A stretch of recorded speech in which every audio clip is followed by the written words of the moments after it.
Le carnet de l'étudiant étranger. Jivik Mayindou et Aristide Katiabois donnent la parole aux étudiants du monde entier.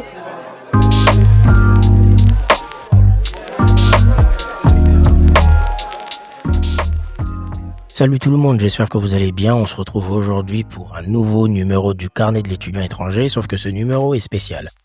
Aujourd'hui, nous célébrons ce qu'on va dire la première année. Ça fait 1 an que le carnet de l'étudiant étranger existe et depuis, il s'est passé énormément de choses. Vous avez pris l'habitude de nous écouter, vous avez pris l'habitude de découvrir nos invités, toutes les histoires qu'on raconte sur la France et voilà. En tout cas, on s'est dit que cet épisode, on va juste discuter. On va parler de ce qui s'est passé depuis. On va parler du podcast, de ce que ça a pu changer en nous depuis ces derniers mois. Parce que voilà, avant, on faisait autre chose. On ne pensait même pas au podcast. Donc, je suis toujours accompagné d'Aristide et on va essayer de revenir un peu sur cette première année, cette année très très riche du carnet de l'étudiant étranger. Bonjour Aristide, comment vas-tu? Bonjour Jivik, je vais très bien et c'est un plaisir encore de nous retrouver encore dans une nouvelle édition. Et comme tu l'as dit, c'est spécial effectivement parce que ça fait 1 an. Ouais. Et on n'a pas vu le temps passer. C'est vrai. Entre-temps, il s'est passé beaucoup de choses. Ouais. Et donc c'est plus qu'un plaisir en fait de voir tout ce qu'on a fait jusque-là, tous les invités qu'on a eus, tous les sujets qu'on a discutés, qu'on a échangés, qu'on a traités. Donc, non, c'est vraiment, ça fait du bien, quoi. Ouais. Est-ce qu'il y a un épisode qui t'a marqué en particulier depuis qu'on a commencé? Alors, je dirais que tous les épisodes, ils étaient très intéressants. Ouais. Mais disons que avec les invités que nous avons eus, chacun avait son parcours, donc ce qui fait vraiment comment dirais-je, c'était différent, mais chaque épisode, chaque édition chaque parcours avait vraiment son goût et apportait vraiment aussi beaucoup de choses à nous-mêmes et à ceux qui nous écoutaient. Mais je dirais, si je ne me trompe pas, que le précédent épisode, c'est lui où on a parlé avec Alma, effectivement, où on a parlé effectivement de l'Iran, de sa famille, mais de façon générale, c'est ça. Le fait que les gens, pas que les étudiants, en fait. L'hybridation culturelle des immigrés. Ouais. Quitter son pays, partir, et continuer de bouger. Ouais. Ça a fait naître quand même une certaine envie, en fait, même une certaine, comment dirais-je, une certaine émotion, en fait. Et aussi de voir, finalement, nous sommes que des pèlerins, en fait. C'est vrai. Ouais. On est toujours sur le chemin. Non, j'ai trouvé franchement que c'est ça ce qui nous définissait, en fait. Ouais. Finalement, en fait. Ouais. On n'est pas statique, en fait. On est toujours en mouvement, même si, on se dit que, voilà, on est là depuis un moment, mais je trouve que vraiment que ça soit, comme tu l'as dit, échange culturel. Ouais. En tout cas, moi j'ai aimé chaque épisode. En tout cas, chaque épisode a eu une saveur particulière. Mais j'ai une mention spéciale à faire quand même à Tierno pour le premier épisode. D'accord. Ouais, c'est vrai. Parce que pour le premier épisode, on avait le concept, mais on se disait mais qui est la première personne à qui ça va déjà intéresser notre invité test, on va dire. C'est vrai. Donc Tierno, en tout cas, on te passe le salut. Et d'ailleurs aujourd'hui, 1 an plus tard, l'asso qu'il préside a beaucoup évolué aussi. L'association Nyota a beaucoup évolué. En tout cas, merci encore Tierno Mbalo d'avoir été ce premier invité, d'avoir fait confiance, parce que même nous, on était un peu en panique. On se disait, waouh, est-ce qu'on arrivera à relever le défi? Et il y a aussi l'épisode où on a, le seul épisode où on a accueilli 3 personnes, hein, donc Aditya, Alka et Arnaud. Oui. C'était un épisode, c'était particulier parce que Alka et Aditya, elles parlent anglais et heureusement qu'Arnold était là. C'est pas que notre anglais il est mauvais, mais pour tenir une interview, en tout cas, Ouais, il nous fallait un, un, un, un interprète, et donc du coup, il a été là pour nous. Et s'il nous écoute, ou s'il va nous écouter, donc on lui dit salut. Ouais.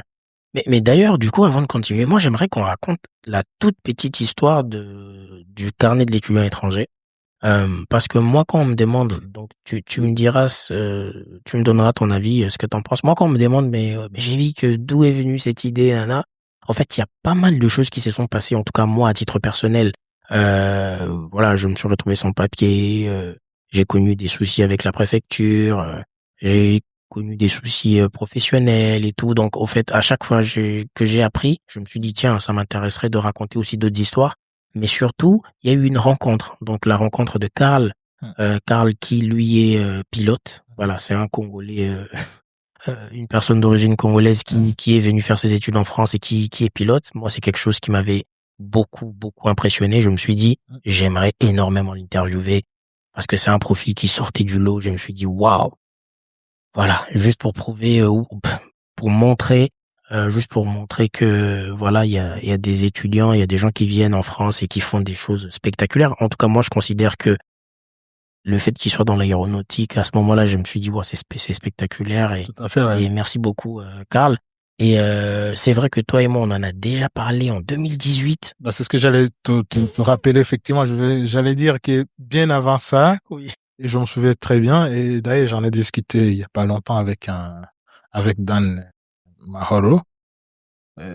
Comment effectivement nous nous sommes rencontrés. Si tu te souviens très bien, c'était devant la bibliothèque de l'université Rennes 2. Ah non. On s'est rencontrés au Resto U de l'université Rennes 2.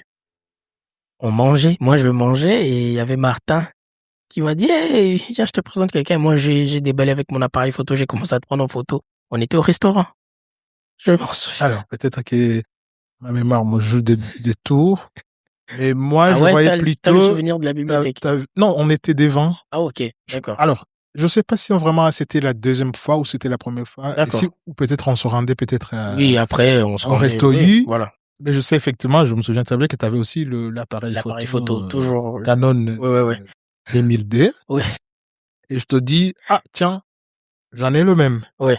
Et donc, du coup, on a commencé à discuter. Ouais, c'est vrai. Et c'est vrai que chemin faisant, on s'est vu plusieurs fois. Ouais.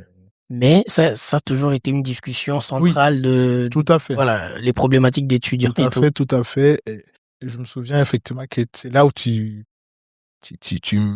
je ne me trompe pas, il y a une des fois où tu étais avec monsieur Brice Parfait. Oui.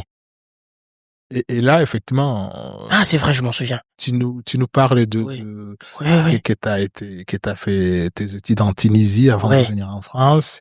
Moi, je te raconte un peu mon parcours un tout petit peu.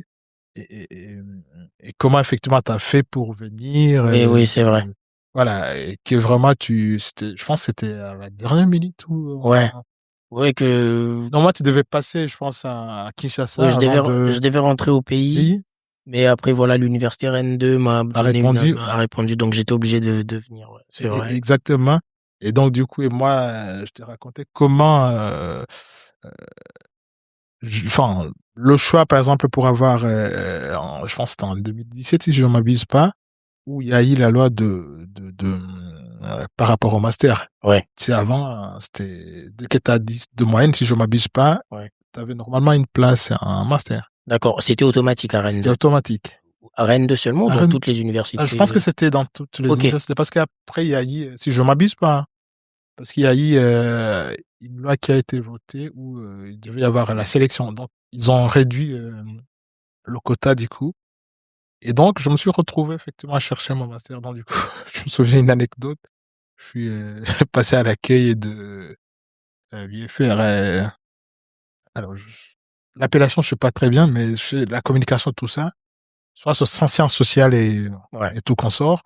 Et la personne que j'ai trouvée, j'étais avec un compatriote, et du coup, elle nous a dit, mais par contre, vous pouvez retourner dans votre pays et vous revenez, c'est juste en avril, c'est dans pas mal de temps, donc vous revenez. Elle a dit ça comme ça. Exactement.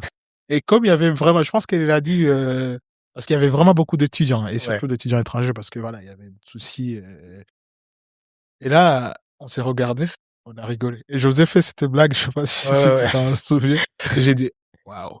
Je pense que là, c'est quand même, c'est l'une des choses, franchement, quand on a discuté, on s'est dit, ah, je pense que voilà, il y a certaines réalités, effectivement, qui ne sont pas connues par, comment dirais-je, par certaines personnes ou les universités ou effectivement, donc, et là, je pense que tu vois, et ça, c'était il y a 8 ans, il y a 7 ou 8 ans, qu'on se disait qu'on aimerait vraiment c'est ça. Avoir une plateforme où on discute avec des étudiants, on raconte des histoires, et aujourd'hui, ben, ça a pris le temps que ça a pris. Bon, l'année dernière, 2025, donc on l'a fait, et aujourd'hui, ça fait 1 an que le carnet de l'étudiant étranger existe. Et d'ailleurs, on va en profiter pour dire merci à Radio Laser, qui nous a diffusé, déjà qui nous a proposé un créneau où on pouvait nous exprimer.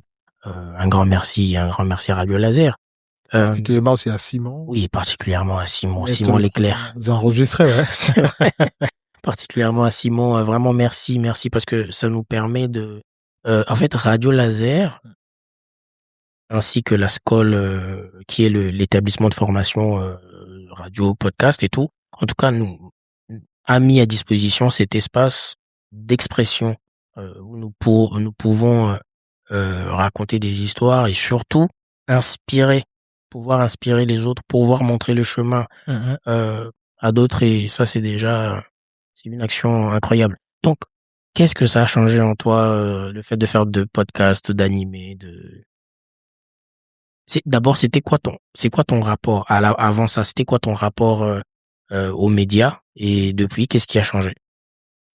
Alors, disons que il s'est passé beaucoup d'autres choses, hein. Et alors, avant, mon rapport, c'était, moi, j'aime bien vraiment parler, j'aime bien échanger. Mes amis le savent très bien. Échanger sur beaucoup de sujets, hein. L'éducation, la politique et tout. Et donc, mon rapport avec les médias, c'est que j'ai fait une formation en fait en communication audiovisuelle avant. Donc, du coup, j'avais un rapport dans l'audiovisuel, et j'ai fait un stage dans une presse écrite, un journal qui s'appelle Iwachu. Et puis, je me souviens que je suis passé à la radio 2 fois, il me semble. Je faisais partie d'un ciné-club, et du coup, donc ça remonte vraiment. Donc du coup, je dirais pas que vraiment j'avais de l'expérience, mais quand même, disons que les médias, c'est un domaine vraiment que je suivais de près.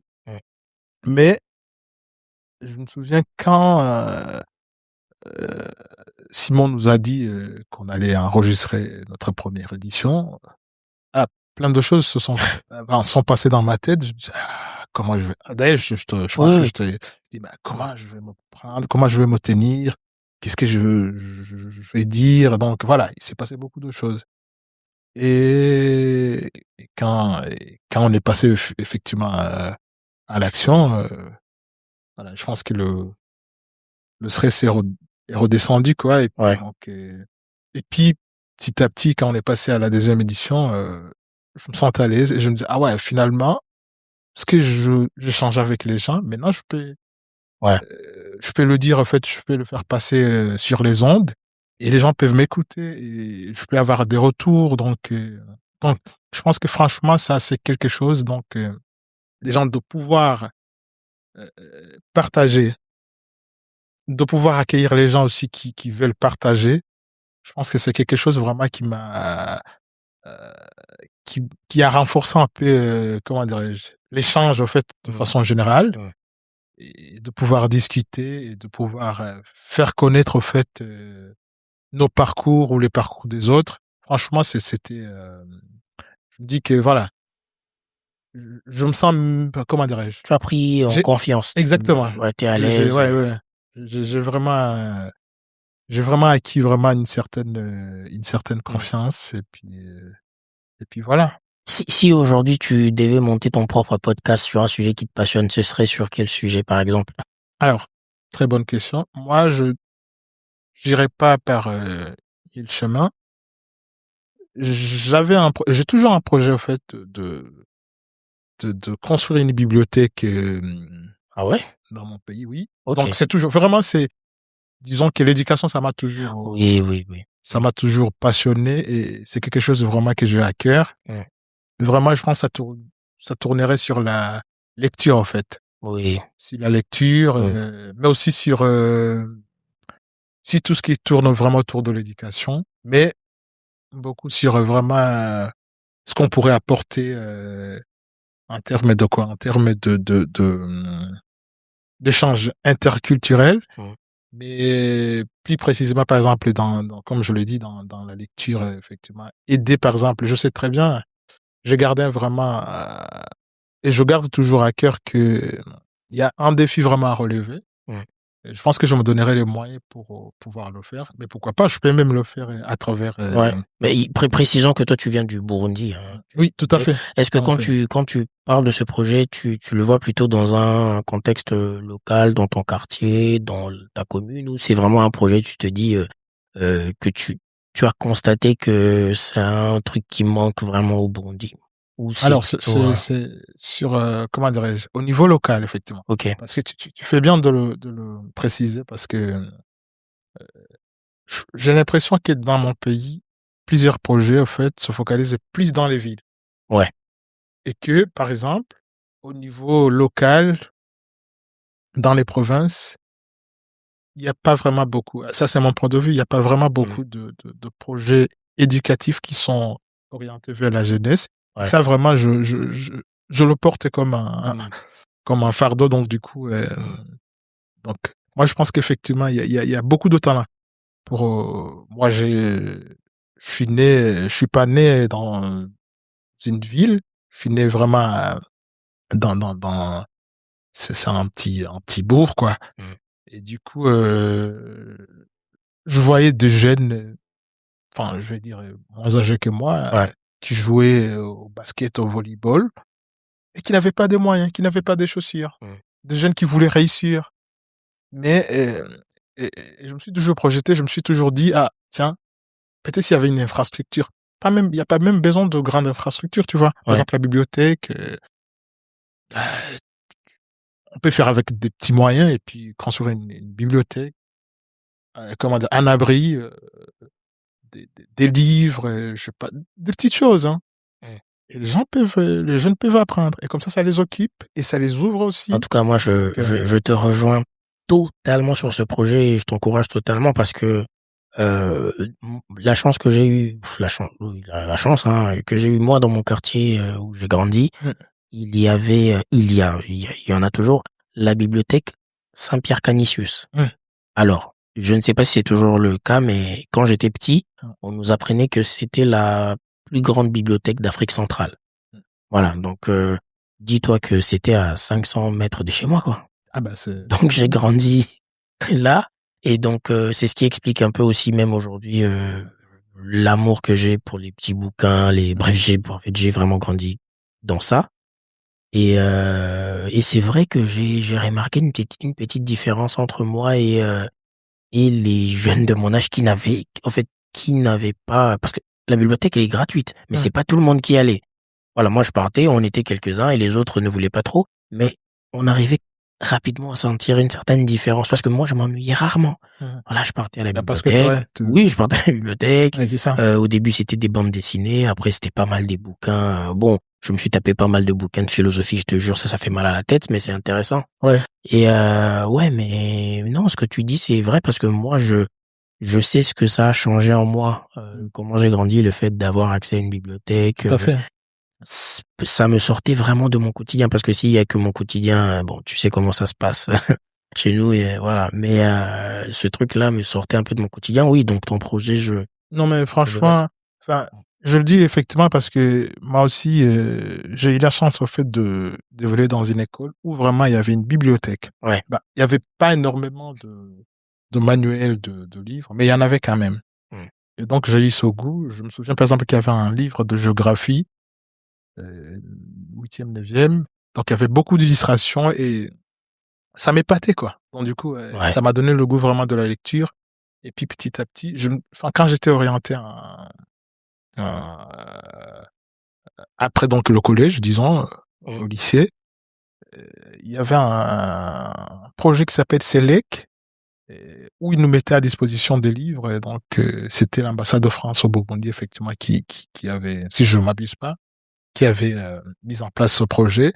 Il y avait plein de livres. Et je me souviens que quand j'ai fini le lycée et que je suis rentré chez moi, donc j'avais pas accès à tous ces manuels, à tous ces livres-là, j'ai senti vraiment un grand vide. Ok. Et je me suis inquiété. Oui.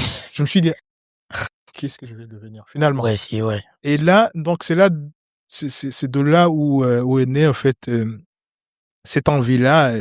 Je me dis, il y a des gens. Après, il y a pas, enfin, quand je dis la lecture, c'est la lecture vraiment de tout et de rien, hein, et dans toutes les langues. Ouais.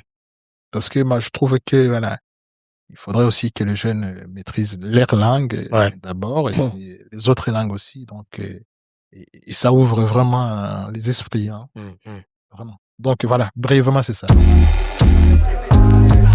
Le carnet de l'étudiant étranger. Jivik Mayindu et Aristide Katiabois donnent la parole aux étudiants du monde entier.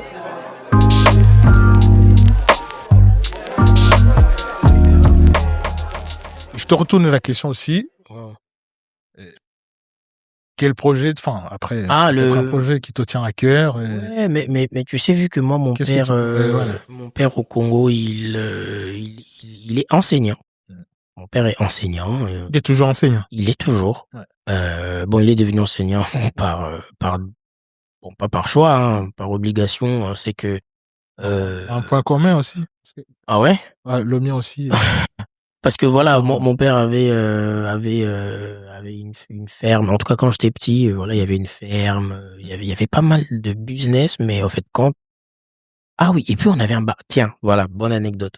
On avait un bar. On a toujours ce bar-là, mais bon, ça n'appartient vraiment plus à mon père parce qu'il a vendu des parts. Alors, on avait un bar dans la parcelle. Tu sais comment les parcelles sont à Kinshasa ou au Burundi. Bref, pareil, quoi. Une grande parcelle et là, il y a le bar dans la parcelle. Alors, ce qui se passait, c'est que pour qu'un bar fonctionne, il faut de l'électricité. Tout à fait. Voilà. Donc, qu'est-ce qui s'est passé en 2011? Chers auditeurs, je n'abuse pas. Je sais que on est en France, c'est une autre réalité, mais écoutez bien ce que je vais vous dire. Ouais. Donc, en 2011, tu sais, d'habitude, on avait ce qu'on appelle les délestages. Je sais pas si ça existe aussi au Burundi. Voilà. C'est-à-dire, les délestages, on va expliquer aux auditeurs, c'est que vous savez qu'il y a, voilà, vous savez qu'il y a une journée où vous n'avez pas d'électricité, par exemple. Voilà, par exemple, dans la semaine, vous savez que les jeudis, vous n'avez pas d'électricité du matin au soir. Ça peut être 2 jours la semaine. Voilà. Nous, il y avait ça et on avait l'habitude. Mais il faut rajouter aussi que vous pouvez être prévenu. Enfin, je veux dire dans mon cas, mais il y a aussi des coupures en fait qui sont pas prévenues. C'est ça. Voilà. On vous prévient. Des fois, on vous prévient. Voilà, vous n'êtes pas prévenu. Maintenant, qu'est-ce qui se passe en 2011? La cabine qui alimente, tu vois, il y a une cabine d'électricité qui alimente tout le quartier. Le transformateur. Le transformateur a explosé. Mais vraiment, je te dis, c'est un bruit horrible. Bref, voilà, qui explose. On sait pas pourquoi. Sauf que nous sommes restés 1 an. Ah ouais. 1 an sans électricité. Je n'oublierai jamais cette période. 1 an sans électricité. J'imagine bien les conséquences. Donc, comme ce que je suis en train de te dire, donc le bar a cessé de fonctionner. Mais c'était horrible. Vraiment, tu vois, là, tu vois, là, j'en parle, j'ai des souvenirs qui remontent comment c'était juste dur à la maison. Parce que le bar était notre source principale de revenus. Donc, quand on se tape 1 an sans électricité, c'était chaud. Donc, mon père, devait se réinventer, il s'est mis à postuler dans des écoles pour devenir enseignant. Et de 2011 à aujourd'hui, on est en 2026, papa est toujours enseignant. Le bar a repris. C'est ce que j'allais poser. Oui, le bar a repris. Donc, 1 an et 1 mois plus tard. Donc, parce que quand on n'avait plus d'électricité pendant 13 mois, après pour préciser, donc c'était 13 mois. C'était dur. Donc là, au bout de 6 mois, mon père avait commencé à enseigner et bon, il a pris goût, hein. Mais comme je te disais, vu que c'est mon père qui m'avait inscrit à la bibliothèque et il a toujours aimé les livres et tout, il m'a toujours donné fourni des magazines, des bouquins, bref, mon père a toujours aimé ça. Donc peut-être bon. Il enseignait les langues. Non, pas du tout. Mon père, c'est un prof de physique. Mon père, il est très scientifique. Deuxième coïncidence aussi. Ah ouais? Maths physique. Maths physique. Mais mon père, mais c'est pour cette raison, mon père, je t'ai dit, il m'a envoyé en Tunisie pour faire les maths. Ah ouais, d'accord. C'est ça, parce que voilà, mon père, lui, c'est les maths et tout, les wow. Et toi, t'as fait... Ouais, non, ouais, moi, je suis littéraire. Rebrousser le chemin. Bah oui, moi, mon père, il voulait absolument ça, mais moi, je disais à papa, non, c'est pas mon truc. Mais tu vois, bon, voilà, c'est aussi des réalités. Et aujourd'hui, quand j'y pense, et là, je te parle que de l'électricité, il y avait aussi des coupures d'eau. Ça, je sais pas comment, tu me diras comment ça s'est passé, comment ça se passe, puis j'imagine toujours au Burundi, mais moi, je m'en souviendrai toujours. Les cours commençaient à 7h30 à Kinshasa, dans ma commune. Les cours, on partait à l'école à 7h30, mais à 4h, on devait se réveiller, aller puiser de l'eau à 7 km, 10 km, quoi. En tout cas, ça, c'est on cherche de l'eau, qu'on met dans les bidons. Soit il y avait ma grande sœur qui le mettait sur sa tête et on revient à la maison et on se prépare à 7h30, on va à l'école. Ce sont des problèmes. Tu vois, c'était ça. Qu'on retrouve dans pas mal de... Mais une question quand même me vient à l'esprit. Est-ce que il faut préciser, il faut dire aussi à nos auditeurs que t'as beaucoup de passion, tu portes beaucoup de casquettes. Ouais. D'où est né aussi, enfin, t'es musicien aussi. Oui. D'où te vient effectivement qu'est-ce qui t'a inspiré pour faire de la musique? Déjà de base, je pense que en tant que Congolais, c'est un cliché, mais les Congolais, on aime trop la musique. Il y a une culture musicale qui est très forte. On peut même ressentir cette culture en France, hein, parce que la plupart des rappeurs ou artistes qui font succès aujourd'hui en France à l'instant T, la plupart sont des Congolais, hein. Gims, Dadju, Que Black, Niska, NASA, Gradure. Il y en a plein. Voilà, on peut en citer, c'est tous des Congolais. Voilà, donc en tout cas d'origine congolaise. Mais voilà, à Kinshasa vraiment, ou au Congo en général, ouais, forte culture musicale. Donc c'est-à-dire que quand on grandit, chanter ou écrire des chansons, c'est vraiment basique. Vous baignez dans. Et ouais, on baigne dans ça. Donc c'est vrai que moi je partais à la bibliothèque des fois mais il y avait mes potes, mes amis d'enfance, DTM, Dream Team Machine. On avait créé un petit groupe à l'époque qui existe toujours, hein. Voilà, Dream Team Machine et on faisait notre musique. Mais il faut savoir un truc, c'est que moi j'écrivais toujours des textes, en fait, tu vois, des petites rimes comme ça, j'écrivais. Et il y avait des grands frères au quartier. Eux, ils sortaient des chansons, genre ils partaient au studio. Et moi, je trouvais ça fascinant. Je me disais, waouh, genre tu écris un texte, tu vas au studio et tu t'entends, quoi. Moi, je trouvais ça incroyable. Et je me disais, moi aussi, je vais faire pareil. Comme première expérience, j'imagine bien. Ben oui, je me disais, moi aussi, je vais faire pareil. Je vais aller au studio. Donc, mes grands frères du quartier qui partaient au studio, je dis, je vais faire pareil. Et en parallèle, il y a un de mes cousins, bon, à l'époque, hein, Juspi, mon vieux, je te salue. Lui, il faisait du breakdance et tout. Il rappait aussi. Toutes ces choses-là m'ont donné envie, moi aussi, de faire de la musique, hein. Voilà, donc quand j'étais déjà petit, je montais déjà sur scène, on faisait de la musique et ça m'a aidé à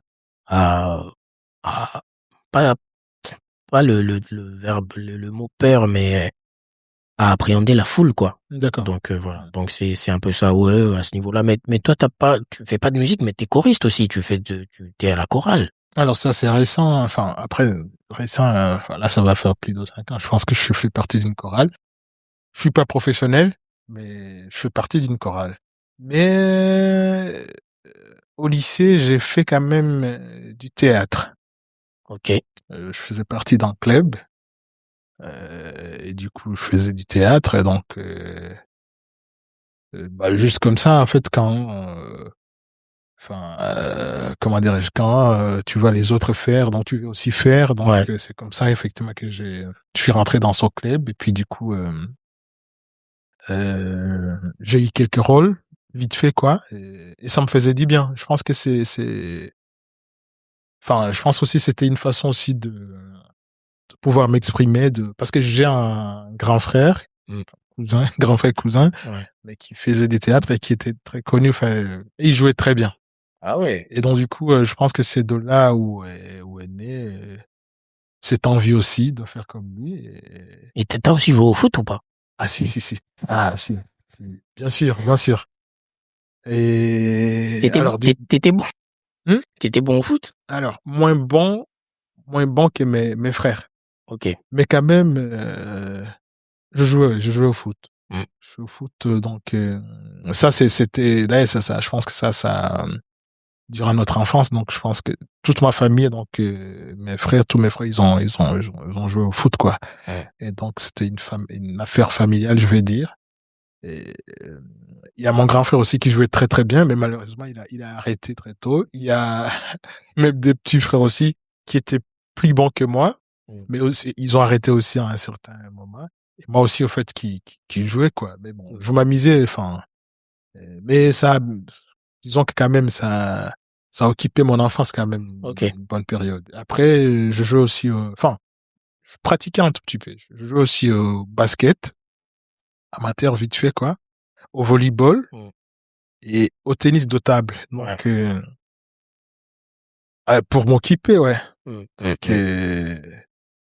Ben voilà. Je me souviens très bien, je me rappelle très bien qu'il y a une question à laquelle t'as pas répondu, peut-être je te l'ai pas posée. Ouais. Ben, jusque-là, effectivement, hein, parlant toujours du podcast, qu'est-ce que ça t'a apporté, effectivement? Oui, c'est vrai. Je pense que tu as évoqué, effectivement, ton rapport, effectivement, avec les médias, tout ça, de façon en général. Donc, qu'est-ce que ça t'a apporté jusque-là? Dis-toi que moi, déjà de base, j'avais un gros problème avec le format podcast. Voilà, non, c'était pas un format qui, je comprenais pas. Ouais, je comprenais pas, là, je te parle de, tu vois, 2020, 2025, et pardon, 2020, 2021 par là.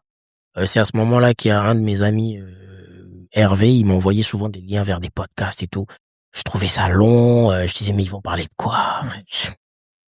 Et, ouais, juste le format podcast, j'avais du mal, mais je réalisais déjà des vidéos pour des entreprises, ce que je fais un peu aussi. Donc, des vidéos pour des entreprises, tout ça, et pour des particuliers, je fais de la photo, donc j'ai toujours été là, mais le format podcast, j'avais du mal. Déjà, en écouter, je me disais, c'est pas la peine, et en produire, je disais jamais de la vie. Mais aujourd'hui, ça a complètement changé. Voilà, j'ai pris du recul.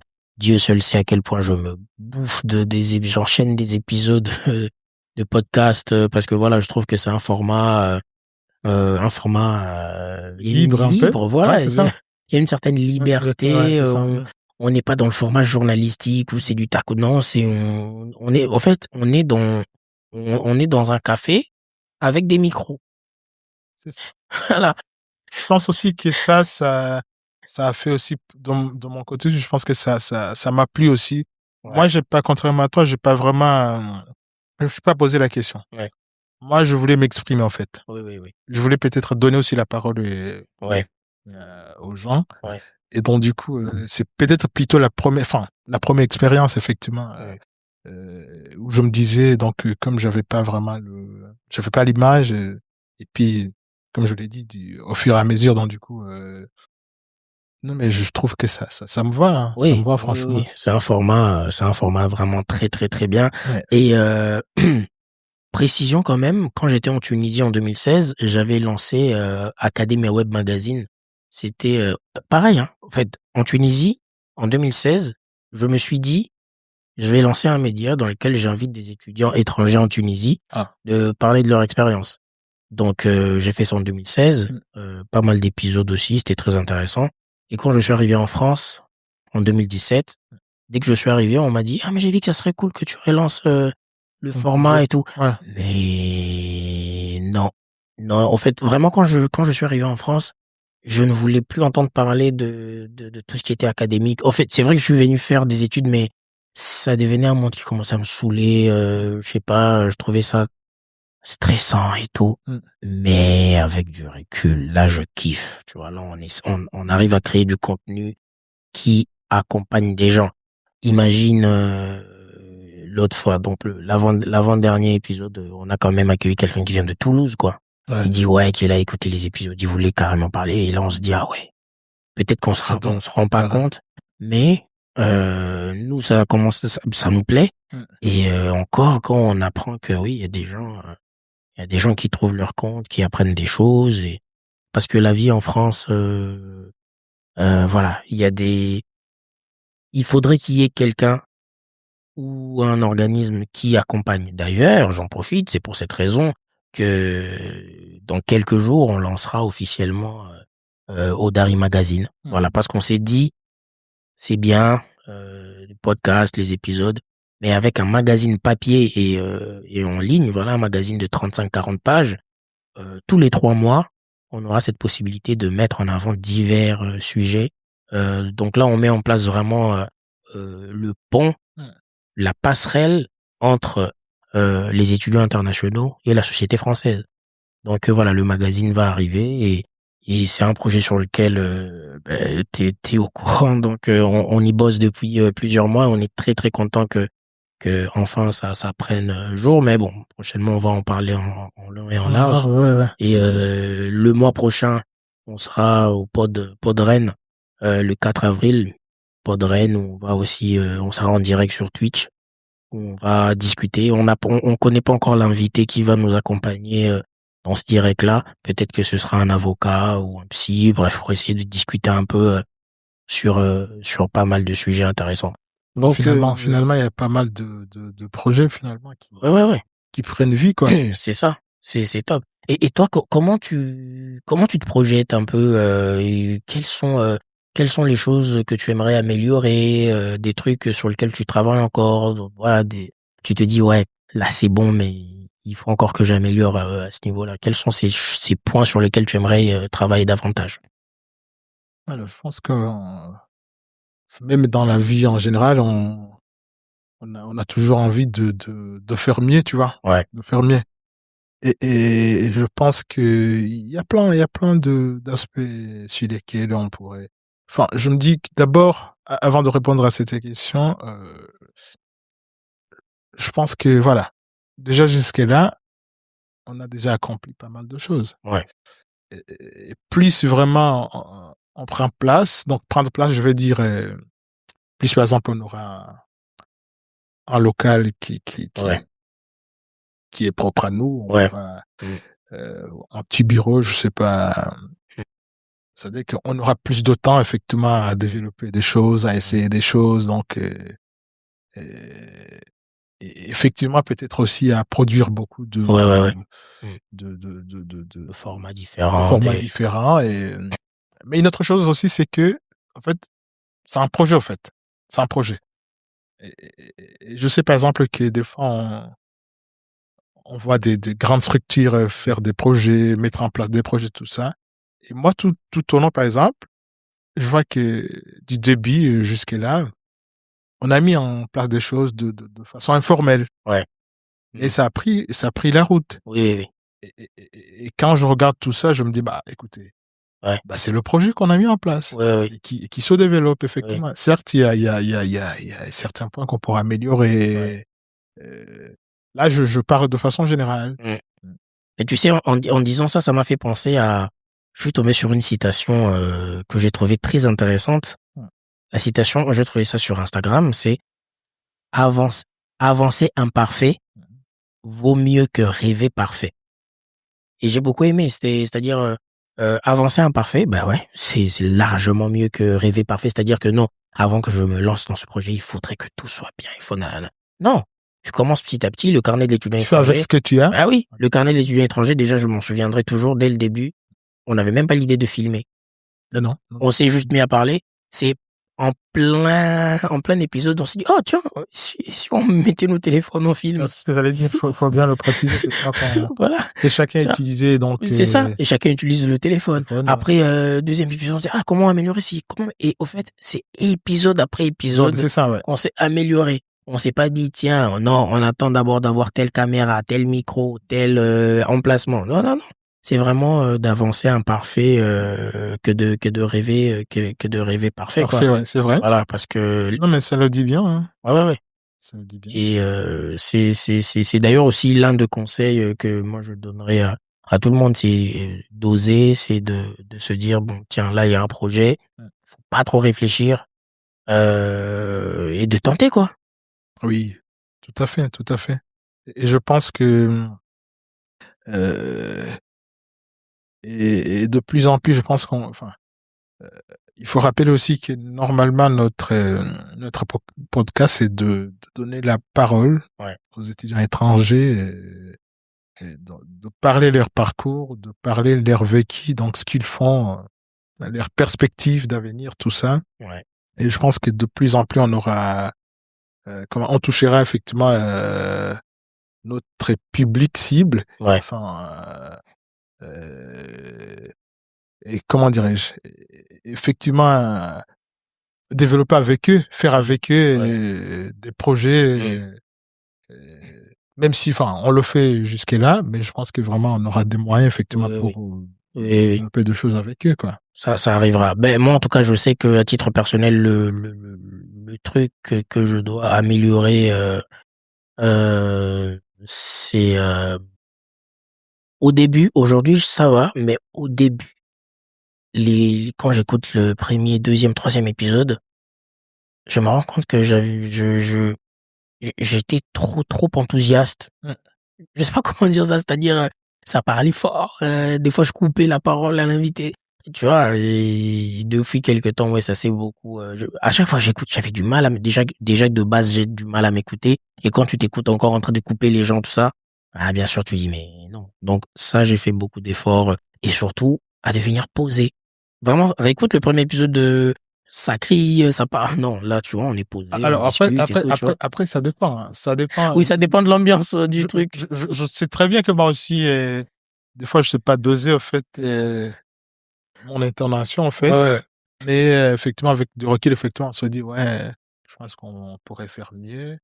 Mais aussi par rapport aussi à certains codes, donc dans la prise de parole enfin, je suis pas professionnel, mais culturellement, je sais que par exemple, il y a des endroits où, des environnements où vraiment, par exemple, ce qui est couper la parole, c'est vrai qu'il y a des gens qui ne l'aiment pas. Il y a d'autres. Après, je pense que peut-être pour notre format, peut-être. Oui. Tu as raison. mais il y a certains formats où rebondir enfin, pas même rebondir. Couper la parole ou interrompre quelqu'un. Un format sur le foot, par exemple. Exactement. Ouais. Où c'est permis, mais je suis d'accord. Je suis d'accord avec toi. Ouais. Mais effectivement, je pense que c'est pareil aussi. Je pense que j'ai du mal aussi à m'écouter et c'est en s'écoutant et aussi il faut dire aussi qu'on échange souvent en fait. Ouais. On se dit si cet aspect-là on pourrait faire de cette façon et puis améliorer un peu les choses. Je pense que c'est ça ce qui fait effectivement que